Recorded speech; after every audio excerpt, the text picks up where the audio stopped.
this is beautiful. Thank you very much, everybody. I actually wish the primaries were not over. It's no fun this way. I want the primaries to keep going, but everybody's out. I'm the only one left. That's okay, right? Right?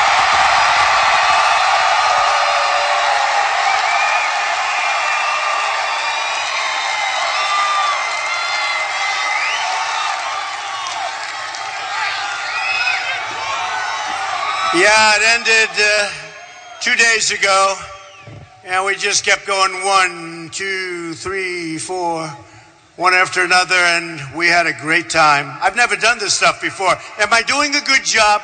Right? Doing a good job. And I'll tell you what, folks, you heard me the other night. I wasn't thinking even about you. I'm thinking about the miners all over this country. We're going to put the miners back to work. We're going to put the miners back to work. We're going to get those mines open. Oh, coal country, what they've done. And how about Hillary Clinton? I was watching her 3 or 4 weeks ago. See, I'm going to put the miners back to work, and she said, I'm going to put the miners and the mines out of business. And then she comes over and she tried to explain her statement. That's a tough one to explain, wouldn't you say? I watched her sitting at the table with a very good group of people, and one of the miners in particular, he was not exactly happy with her. He wasn't exactly happy. So who do we have? Who is a miner in this group? Who is a stand-up? You're all standing up anyway. I'll tell you what, folks. You're amazing people, and we're going to take care of a lot of years of horrible abuse, okay? We're going to take, and you can count on it. You can count on it. 100%. 100%. And you knew that because I just had a poll. It's irrelevant now because that whole thing is, but I was like, I think it was the highest poll I've ever had. And there were 3 people. So I could have waited. Maybe if they would have waited another week, I would have been happy. So I wasn't going to come today. They all said, you don't have to come because, you know, the contest is over and you're the nominee of the Republican Party. Congratulations.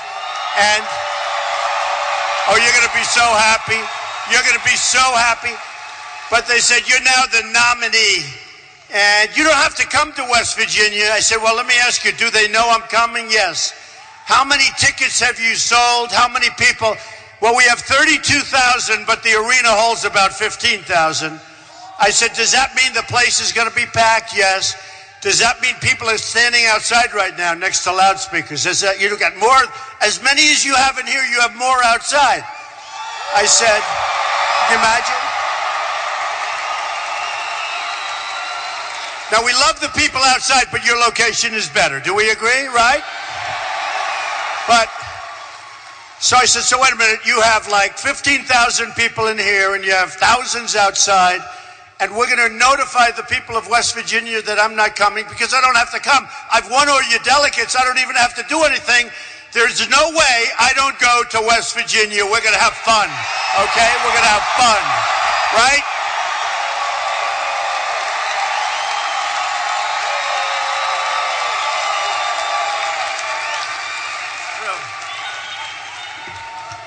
There's always been something about West Virginia. I'll tell you a little secret. I've always been fascinated by the mines. I always have. I don't know why. You know, I love construction. I love the whole thing. I can tell you more about Caterpillar tractors than the people that work there. I just know, I love that business. You know, I love construction and I'll tell you, I've just always been fascinated by the mines and the courage of the miners and the way the miners love what they do. They love what they do, you know? And I was talking to some of the people and I said, well, why don't they move? Why don't they go someplace else? Of course, in this country, you can't really go anywhere else because you can't get a job. Because our jobs are going to everyone else but us. You know, we're sending our jobs to Mexico. China's taking our jobs. Japan. They're all taking our jobs, folks. That's all going to change very rapidly, I promise.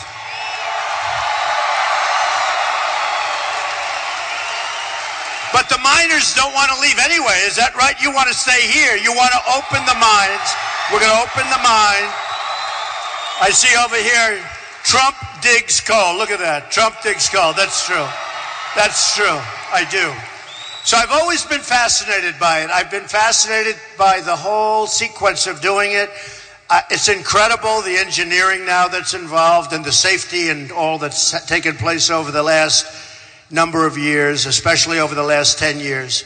And all of it's getting safe. And as it gets safe, they're taking it away from you in a different way.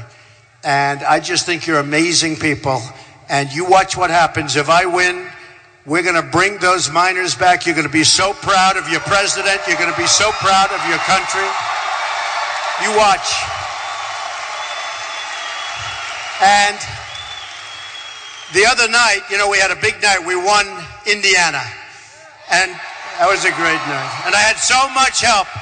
Bobby Knight. Boy, did he help me. Wow, Bobby Knight. And we had Lou Holtz, and we had the great coach from Purdue. We had a lot of people, Digger Phelps. But I'll tell you, Bobby went, and he called me like a year ago. And Bobby is Indiana. Won 900 games, won 3 championships, won the Olympics, won the Pan Am Games. And about a year ago, before I was going to run, because I've been doing this like for 9.5, 10 months, before I really made up my mind, I get a call from Bobby Knight, who I never met, but I know Bobby Knight.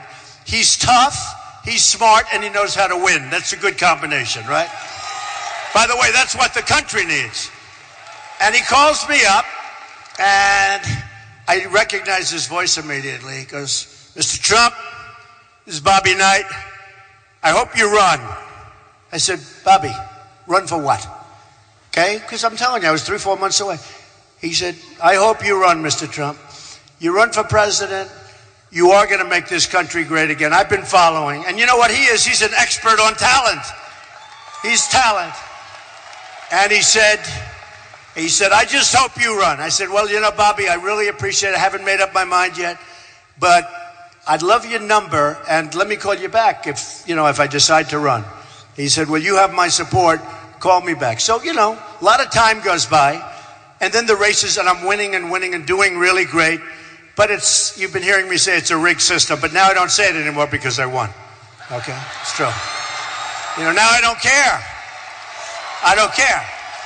And the only way I won by such big margins, because it is a rigged system. But the only way you can do it's like a boxer. You got to knock him out. Then you can't worry about the judges. But it's true. I tell that story. You knock them out, and you don't have to worry about the judges, right? And I won by so much. And what happened with Bobby is a friend of mine from Indiana, the Hilberts. I said, who would be a good endorsement? Because this was so long ago that Bobby called. He said, well, Bobby Knight would be the greatest endorsement you could get. But, you know, I doubt you could get Bobby Knight. I said, I think I can. So I'm sitting at my desk, and I'm looking through all of the stuff. I didn't put it on iPhones, right? I like the notes better, right? You know, the old-fashioned bum, put it under a pile of stuff, right?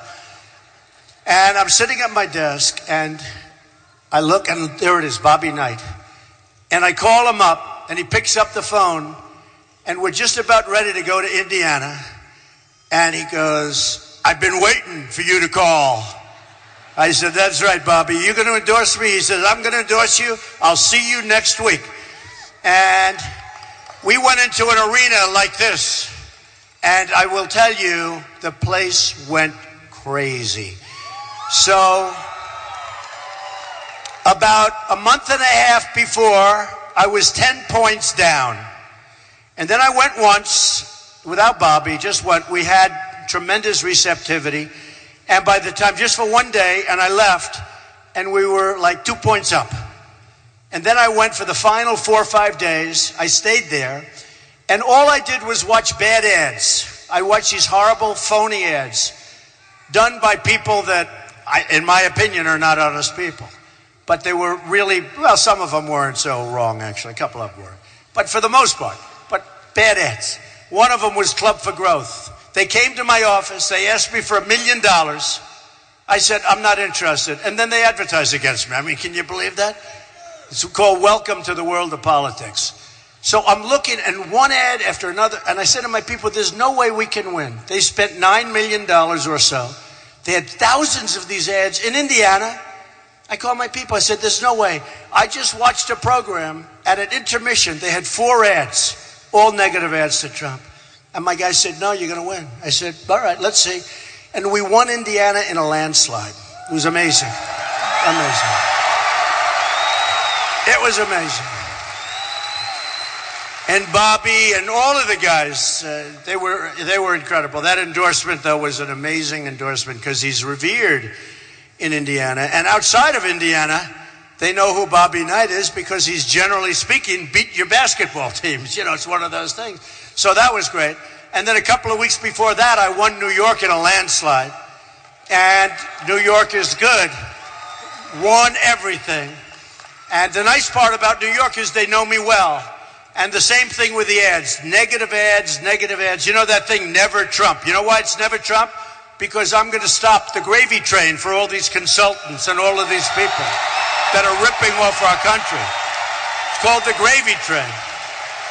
So, never Trump. By the way, a lot of these never Trumps are calling up, Mr. Trump, I admire you greatly, sir.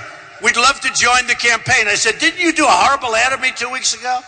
And weren't you on a show where you said horrible things? I said, how do you pivot from that to saying you think I'm a wonderful person?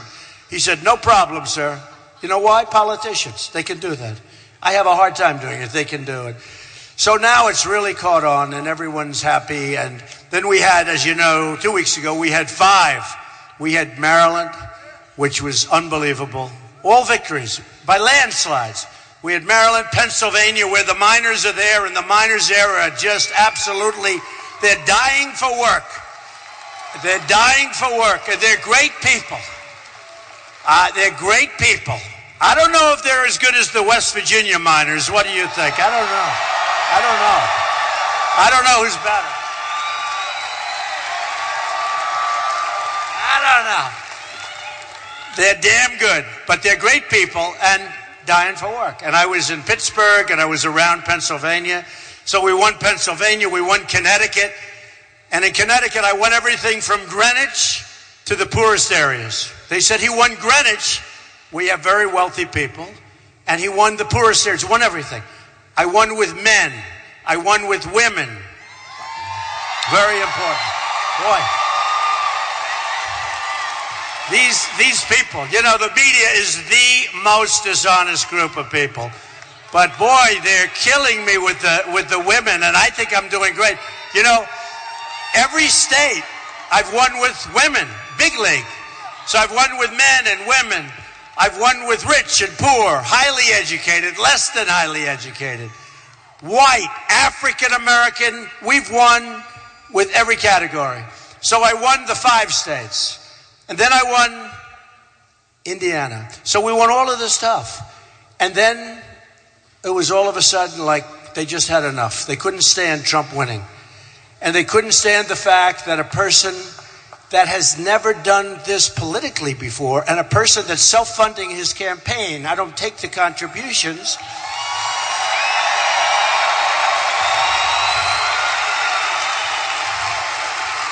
And by the way, for the general election, I'm going to help raise money for the party, and they'll work with us. But we're going to need, you know, I hear the Democrats are going to raise $2 billion. You believe it? This is politics, $2 billion. And I'm also going to put in a lot of money in the general. But we're helping to raise money. We have a great group, and we're raising money for the party. And we're going to get a lot of other people elected with us, I will tell you. So it's been amazing, folks. It's been amazing. And that's when, I mean, this was going to be next. And I really wanted to come here, and I just didn't have the heart to say, thanks a lot, West Virginia. You know, I didn't have the heart. By the way, I have a team of people that were so great, and they were so disappointed that I won early. They wanted to win like now, so they get a little of the credit. I said, hey, we just picked up all the delegates. We don't have to do anything, right? But I'm just glad to be here because I love you people. The real people. You're the real people. You made this country great. Remember that. You made this country great. They didn't have ridiculous regulations that put you out of business. They didn't have these ridiculous rules and regulations that make it impossible for you to compete. So we're going to take that all off the table, folks, and you better do well, and you better compete and make me proud of you, okay? You'll be proud of me, but make me proud of you. So I got a fantastic endorsement a little while ago. And, you know, your coal association, West Virginia Coal Association, just endorsed me.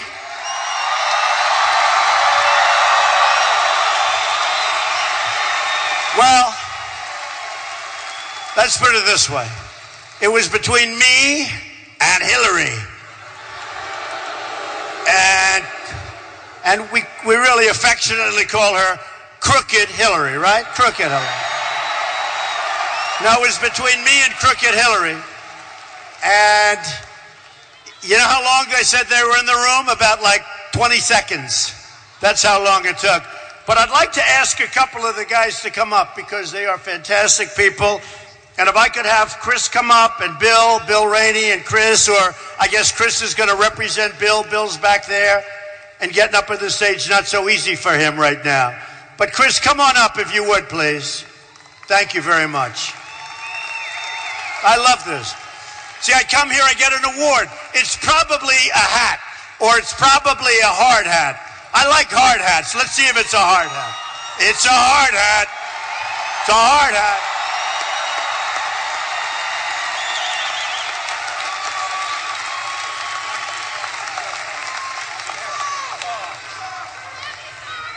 Thank you, Mr. President. On behalf of the best coal miners, in the world, who mine the cleanest and safest and most environmentally sound coal in the world, we're so pleased to endorse you today and wish you the best of luck and vow to support you the best we can. Thank you. Thank you. That's so nice. Thank you.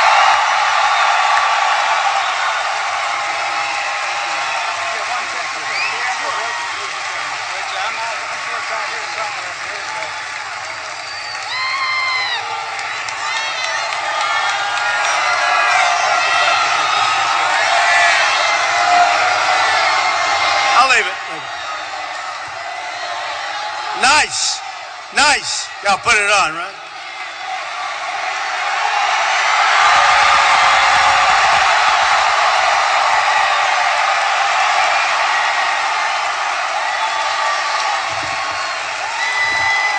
Thank you, everybody.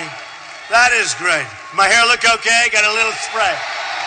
Give me a little spray. You know, you're not allowed to use hairspray anymore because it affects the ozone. You know that, right? I said, you mean to tell me, because you know hairspray is not like it used to be. It used to be real good. When I put on that helmet, and by the way, look, it really is mine, right? Look at me, right? My hair. Give me a mirror. But no, in the old days, you put the hairspray on, it was good. Today, you put the hairspray on, it's good for 12 minutes, right? But, you know, they say that you can't. I said, wait a minute. So if I take hairspray, and if I spray it in my apartment, which is all sealed, and you're telling me that affects the ozone layer? Yes. I say, no way, folks. No way. Okay? No way. That's like a lot of the rules and regulations you people have in the mines, right? The same kind of stuff. So, well, I want to thank you, folks, because that's an honor. Believe me, it's an honor. And you're going to see what happens. You're going to see. I get elected. You're going to see what happens. It's going to happen fast. And you're going to be back to better than ever before. And honestly, that means all kinds of energy. It means all kinds of energy. We never want to be in a position like we were in before, where we were literally controlled by people, OPEC and others, but we were in the hands of these people.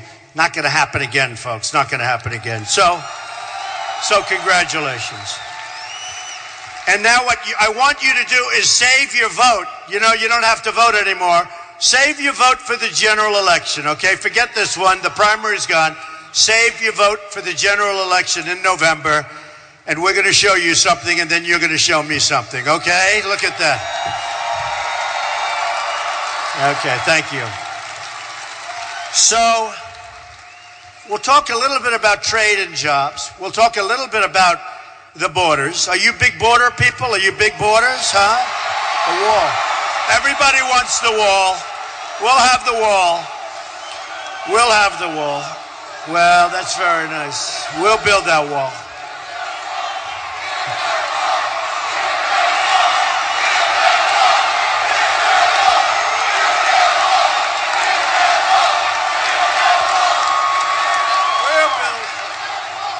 We'll build the wall. Don't worry about it. Who's going to pay for the wall?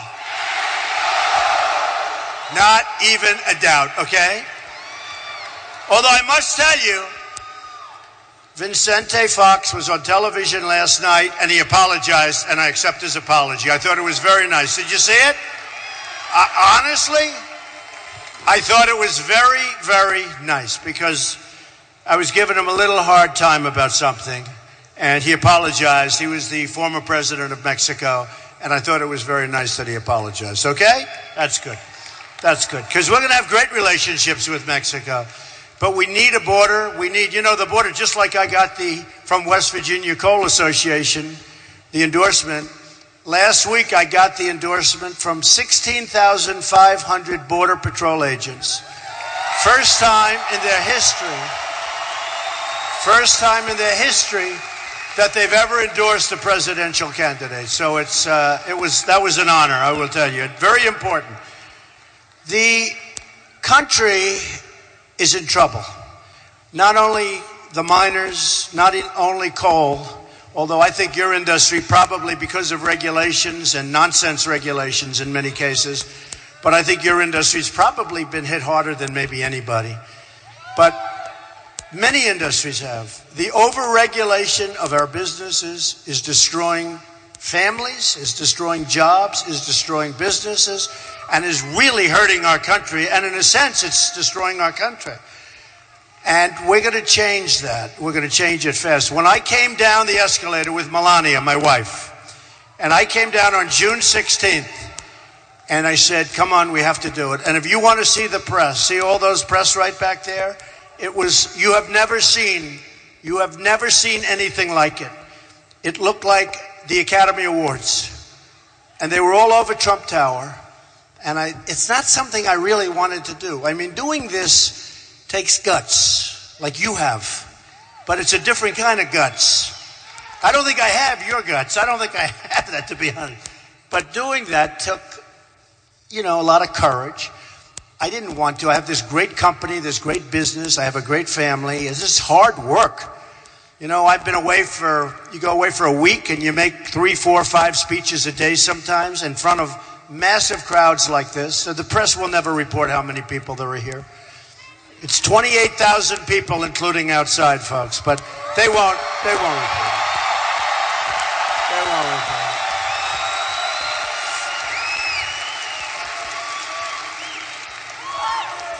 And we didn't really have to be here.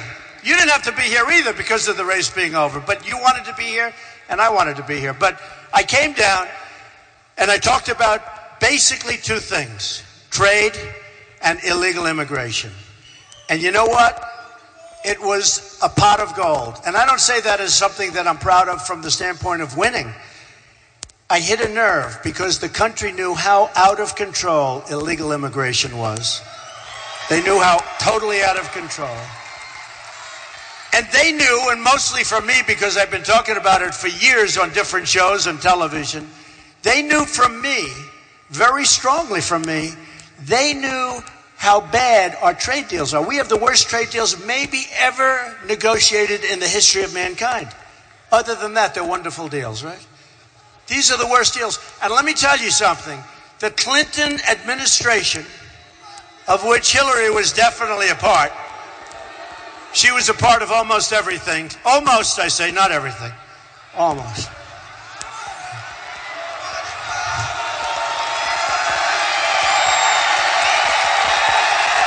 Terrible. Terrible. I didn't think the people of West Virginia thought like that. That's terrible. You should be ashamed of yourselves. Terrible, terrible people. But the Clinton administration approved a thing called NAFTA, which has single-handedly taken vast amounts of our businesses, and in particular manufacturing business, and brought them into other countries, brought them into Mexico. And I want to tell you, I live in New York, and I know New York and New York State well, and it's a great place with great people. But I toured Upper New York State, and I went to Syracuse, and I went to Rome, New York, the real Rome, New York. And I went to Albany, and we were getting crowds like you wouldn't believe. And I went out to the island, Bethpage, and Suffolk County, and different places. And I would see building after building, and some of these buildings were really big. Empty. Businesses left years ago. The same thing that you're having. Not as bad, but the businesses left years ago, and they moved to Mexico, and they moved to other places. And frankly, China took businesses and everything else.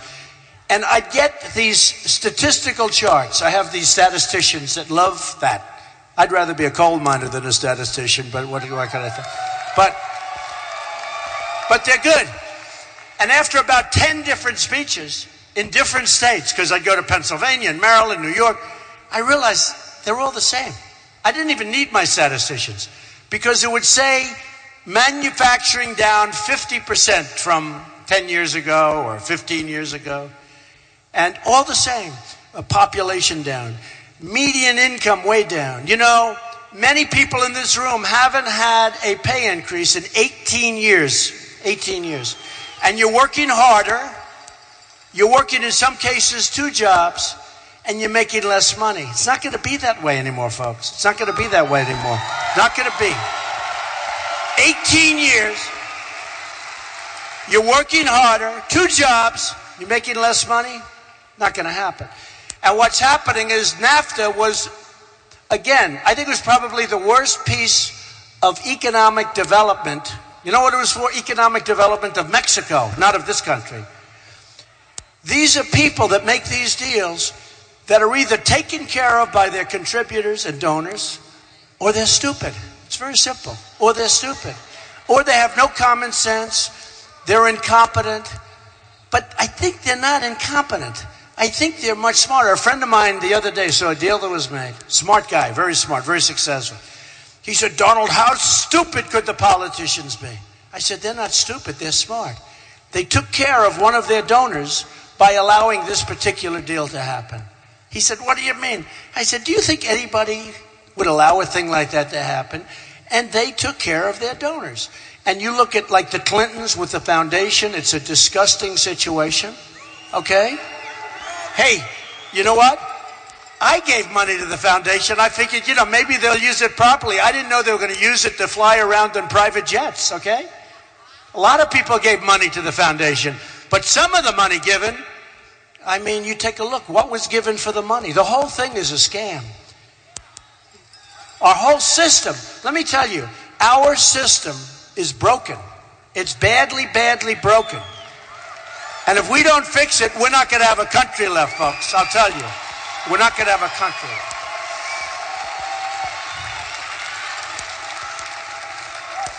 And Crooked Hillary, whether you look at the emails, remember this. Bernie Sanders, and I'm no fan of Bernie Sanders, although he does have one thing right. He knows we're being ripped off on trade. That's one thing he is right about. Now, he can't do anything about it, so I don't know what he'll do. He'll stop. He has no plan for it because he has no idea. But he knows one thing. He knows we're being ripped off on trade. I know we're being ripped off long before he did, and I know how to fix it. Okay? We'll fix it. We'll fix it so that we get the benefits. But when you look at what's going on, and a case when I left Indiana, a big thing out there, and I've been talking about it for months, I think that helped me. 3 or 4 months ago, I saw that 1,400 people were laid off by Carrier Air Conditioner. You know the story. They're laid off. They announced we're firing these people. Great people. They followed me all over the place in Indiana. Every place I went, I had Carrier people. I fell in love with them. They fell in love with me. It was like crazy. I said, where are my Carrier people, right? But they said, essentially, you're fired, like The Apprentice. You're fired. And no, the guy wasn't nice about it. He wasn't nice about it. And he looked like an upper middle management guy. And they had a cell phone going, one of the people that got fired. And it was all over the news. And without that cell phone, I wouldn't know about it. Nobody would know about it. It would just be another statistic like it's happening to you and happening all over. So Carrier's going to move to Mexico, going to make their air conditioning units, of which I buy a lot. I'm a Carrier person. I'm a train person. You know, I buy a lot of different things. And they're going to sell them back to the country. No tax, no nothing. So all we get is unemployment. That's all we get. All we get is the destruction of families and people's lives. We get nothing. And believe me, I'm like a really smart guy. I went to the Wharton School of Finance. And you don't have to go to Wharton. You don't have to go to Wharton. You don't have to go to high school. We get nothing. And everybody in this room knows it. So I watch these conservative people, and they don't like what I'm saying. They don't like what I'm saying because they want free trade. But free trade only works if we have smart people on our side and honest people on our side, and we don't have that. We're getting beaten by every single country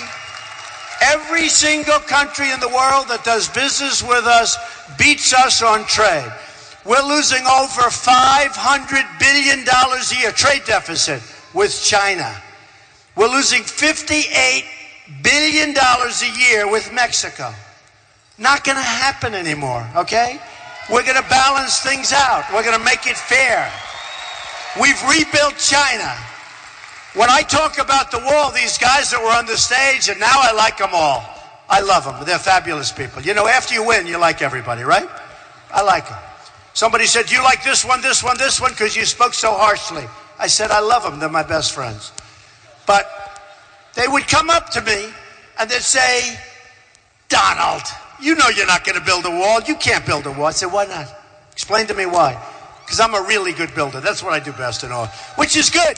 You get a president that can rebuild our infrastructure without having a cost overrun of 10 times what it was supposed to cost. I mean, you ever see these jobs where they were going to cost $100 million and they end up costing $1.2 billion? Do you think somebody made a couple of dollars on these jobs? And then you see the contractors who are smart people, and then they're moving into mansions and they move to Palm Beach, Florida, and it's the good life. Only in America, folks. We're going to stop it. We're going to stop it, all right? We have to rebuild our infrastructure, but we're not going to let that happen. So here's what I'm going to do. You know, I've been watching for 6 years now. It was 5 as of about 2 months ago. Now it's actually turned. For 6 years, I've been watching our government talking about how they're not going to let businesses move. They're going to give them incentives. They're going to make low-interest loans. They don't need money. They're rich. They don't need money. They want to make them loans. They want to do all sorts of things. I mean, they, in a couple of cases, made them low-interest loans, and then they moved. Okay, can you believe it? They took the low-interest money, and then they moved anyway. So for 6 years, I've been watching. You don't want to do that. Too complicated. Doesn't work. Tell you what works. You explain to the head of Carrier, or Ford, or Nabisco. You know, Ford's building a $2.5 billion plant in Mexico. $2.5 billion. You know what that does to Michigan? You know what that does to the automobile industry? And now, that was 2 years ago, now it's working out for them. Nobody talked to them from our country and said you can't do it. There have to be consequences when you do that. All those thousands and thousands of jobs. And it was announced 2 weeks ago that now they're doubling down. They're going to build it much bigger. You saw that, right? They're going to build it much bigger. What are we stupid people? So here's how you solve the problem. You solve the problem by informing any of these companies, but we'll use Carrier as the example, that every single air conditioning unit that you make and comes across the border to be sold in the United States, and now the border is a strong border, not a weak border. It's a strong border. But every single air conditioning unit that you make that comes across the border, you're going to pay a 35% tax on that unit. Okay? That's all. That's all. Now, if you inform them before they leave, they're not leaving. Because, boy, can that change those numbers rapidly. And if they have left, or if they decide to leave anyway, which is possible, you know what's going to happen? We're going to make a lot of money for the country, okay? And every business. Why should Ford leave this country, Go to Mexico, build cars, trucks, and parts in one of the biggest plants in the world. Sell the cars, trucks, and parts to the United States, pay no tax, and leave all these places empty in Michigan and other places. Not going to happen anymore. We're not the stupid people anymore.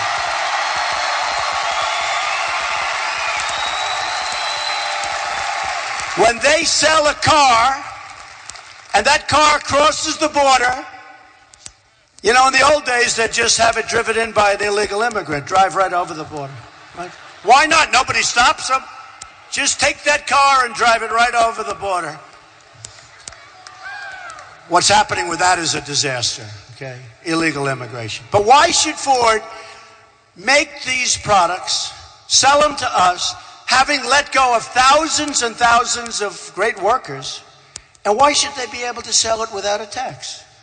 Now, I'm a conservative, but the conservatives hate me for suggesting that you would dare tax somebody. I love you too. No, I love you too. But this is so easy. This is so easy.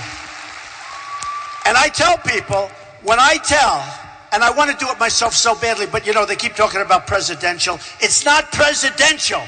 When the president calls up the head of a damn air conditioning company, but it's so much fun for me. I love this stuff. I don't take vacations. I'm not like Obama, where he takes Air Force One to Hawaii, stays there for 2 to 3 weeks, plays golf, comes back, right? Air Force One, a Boeing 747, spewing out stuff. And then he has a news conference, and he talks about the carbon footprint must be saved. Give me a break. Give me a break. Crazy. Crazy. So I want to call myself, right? And I guarantee you what will happen is the following.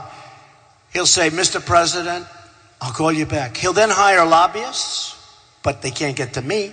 They'll hire special interests. They can't get to me. Now, if it's Hillary, they'll hire the one that says Hillary on the forehead. You don't stamp. I am the lobbyist for Hillary. Pay me millions of dollars. I'll take care of anything. I've given her millions of dollars. I'll take care of anything. So what happens is they will call back the following day. I said, listen, don't talk to me. Just give me a yes or a no. The next day they'll call back and they'll say, Mr. President, we're not leaving the United States. We're not leaving. Okay? We can't let them leave.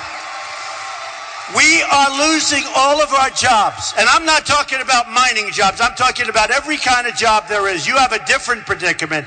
And by the way, you know the one place where we're selling coal is China. So China can use the coal, but we can't. You explain that one. China can use it. So here's what we're going to do. We're going to be the smart people again. We're going to be the really smart people again. We have rebuilt China. We have a country where the roads, the hospitals, the transportation, the airports, they're third world. You go to places in the Middle East, you go to China, you go to Japan, you see trains that go 250 miles an hour.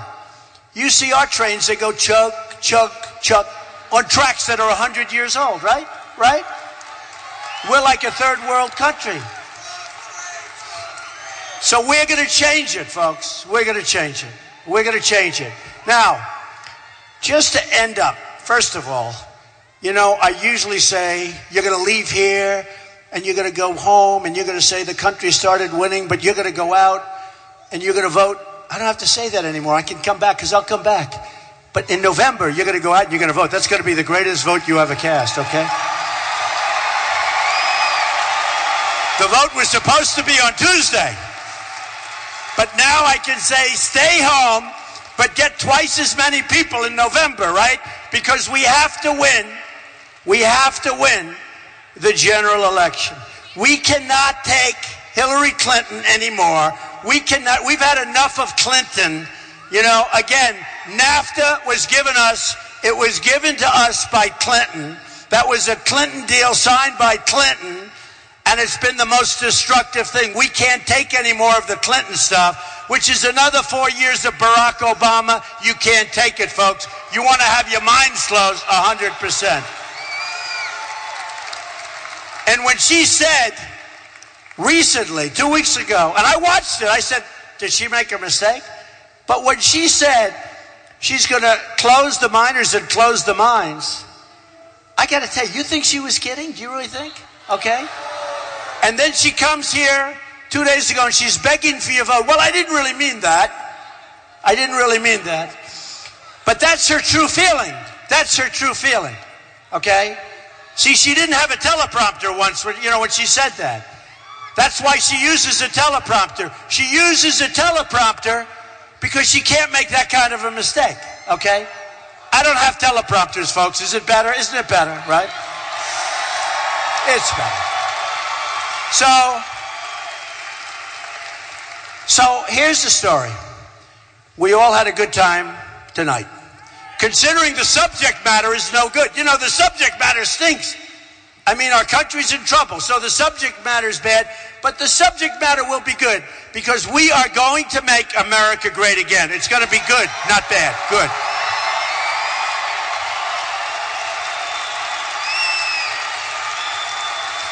So I'll be here again before November. I'll be here again. We got to take care of the other people outside. Will you let some of those people in the next time, please? Let them in. And I want to thank them for being here. They're hearing me on a speaker. They probably think it's a recording. But here's the story. Look, we're going to start winning again. We don't win anymore. We don't win. I love you too, darling. These people are wild. West Virginia. So,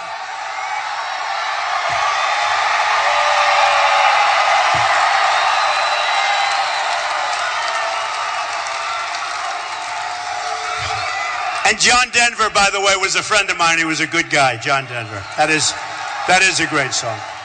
So we don't win anymore, but we're going to start winning again.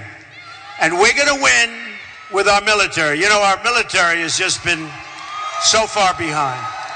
And remember this, West Virginia has a massive number, disproportionate to almost every other state, of veterans. And we're going to take care of our veterans. We're going to take care of our veterans.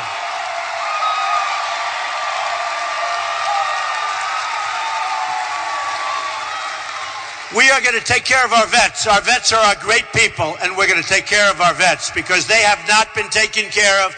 In many cases, illegal immigrants are taken better care of than our vets, and that's not going to happen anymore. Not going to happen. So we're going to start winning with our military. We're going to knock the hell out of ISIS, by the way. We're going to take care of our vets. Our educational system is going to get so much better. It is a disaster right now. We're getting rid of Common Core. We're bringing education local.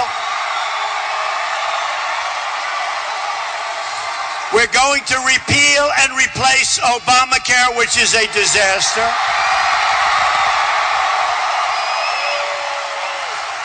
We're going to protect and cherish our Second Amendment, so important. It's under siege. We're going to have strong, powerful borders. We're going to have the wall. Mexico will pay for the wall. It will happen, believe me. And we're going to let people come into our country. We're going to let a lot of people come into our country, but they're coming into our country legally.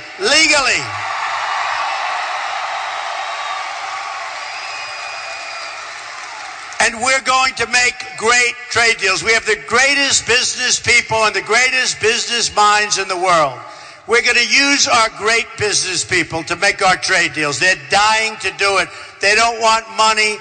They're like, they want to play, they want to do it, they love the country in their own way. Some are nice, some aren't so nice.